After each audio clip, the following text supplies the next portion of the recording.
At The Defender, we're building great leaders one leader at a time.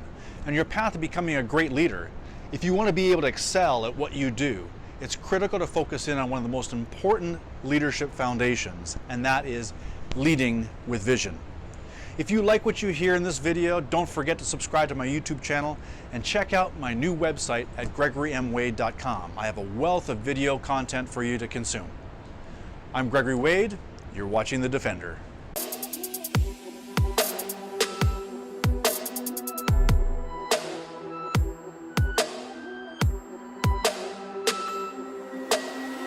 Now, go with me on this.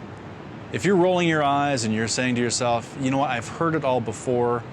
These companies that extol all their great values and vision and mission, you know what, it all adds up to a little bit of nothing because they really don't walk the walk and talk the talk. You may have your vision up on the wall at your office, but really does the company follow through with what it says it's going to accomplish? Well, I'm actually here to tell you today that it is a critical an important aspect of your leadership skill set. Our research shows, and it's backed up by Forbes, that companies with vision have 2.5 times more the opportunity to establish a high-performance team and outpace on revenue than companies that do not have a stated vision and don't really hold to their values and to their direction. If you still think that having an established vision is not meaningful and it's not really backed up by your leadership, your company, and your direction, then I would share with you, think about Apple, think about Coca-Cola, think about Nike. And you know what, if you're thinking they're all just Fortune 500 companies and no matter what they're going to do, they're going to be successful, well, bring into the mix a company like Chobani, which I just commented on yesterday, and you'll find out that, you know what, having an established vision, having a leader that can guide and have a purpose behind the organization truly does help differentiate their company, and they prove more and more results in their delivery. Now, when I was at the helm of an organization in Asia Pacific, I worked for a company that saw its business implode. And its business imploded not in Asia Pacific, but in other parts of the world, partly because it ended up in a point where it was simply selling widgets. The company employees really had no idea where the organization was going and what it stood for. Well, I took a different tact within my organization, and we had a very clear vision for what we wanted to be able to accomplish. And that was we wanted to be able to change the lives, the livelihood, and the lifestyle of the consumers and businesses that we supported across the Asia Pacific. And you know what? It proved itself out. And we had one of the most followed brands across the entire region. Not just followed, but then our sales surged. The connection and the engagement with our brand was incredible. Now, if you're a leader and you're struggling and you're not sure how to go about articulating your vision, you know what? You actually don't have to spend the hours and hours in a boardroom with your senior leadership team and other consultants to try and come up with the perfect words and to wordsmith a single sentence and then try and add in your mission and then identify what you stand for from a values perspective.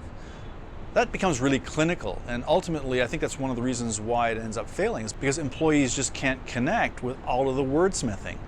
So you know what, take the time, sit within that boardroom, or actually, you know what, get yourself out of the office environment, into an open space, into the wide world out there, and just actually identify both from the heart, from the mind, what you believe your company stands for, the why, and why you make a difference both from a long-term perspective, being your vision, what you want to be able to accomplish in the short term from a mission perspective, and that could be impact and benefit and value to your customers, to your stakeholders, to your partners, and even to your, of course, to your shareholders. And then you layer on top of that the importance of values. What do you stand for from a company perspective, whether that's societal, whether that's, again, how you treat each other within the organization, what you expect for your company in terms of what you want to deliver to your customers and to your prospects, and of course how you work through your partnerships as well. That's those values that so critically support what you want to be able to accomplish from a vision perspective. Now, ultimately, what does a vision or an established vision allow you to do as a leader, and then what can you expect as an employee within the organization. First, an established vision and a purpose and direction that your company can rally around provides for focus. The team members within your company know what you're trying to accomplish, both from the short-term perspective and then the longer-term perspective. They're more apt to give it their heart, their soul, and their time and their effort to help you accomplish that vision if they believe. The next item is that you help to reduce clutter. It makes it a heck of a lot easier for your teams to be able to say, you know what, I'm not going to do that. I'm not going to sign that check. I'm not going to sign up for that initiative because it doesn't align to what we're trying to accomplish from our vision perspective. So again, it removes clutter. The third most important aspect as to why it's important to have that vision is because you help to establish belief. Employees within your company actually believe in you as a leader, believe in your senior leadership team and what you're trying to accomplish because it's meaningful to them. The next aspect is consistency. So again, you've removed that clutter. The great news is that you're consistent in terms of what your team articulates as your vision. I'll give you a little test. If you're in a situation now where you don't really have a clearly articulated vision, you're really not sure where you're going as a company, ask 10 people within your company to articulate what you stand for, what your vision is. I bet you're going to get 10 different answers. And if you do, you know what?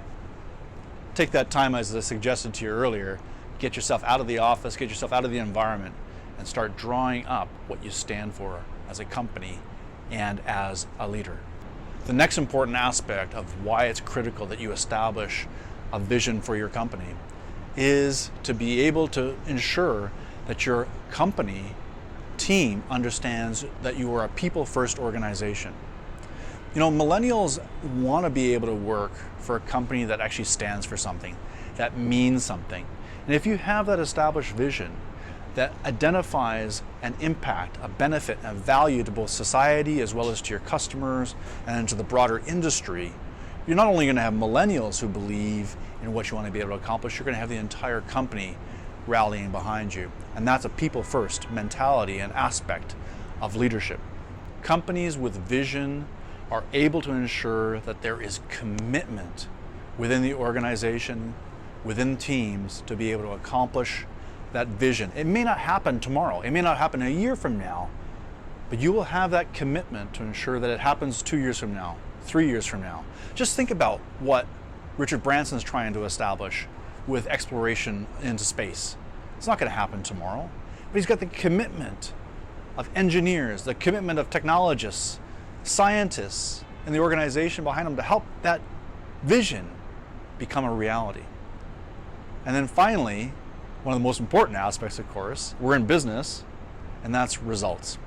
So a vision aligns, a vision removes clutter, a vision also helps you to establish the importance of people. And at the end of the day, as I mentioned earlier, companies with vision have a much greater opportunity to deliver on their results. I'm Gregory Wade. You're watching The Defender. Don't forget to like, share, and comment below. Subscribe to my YouTube channel and check out my website at gregorymwade.com.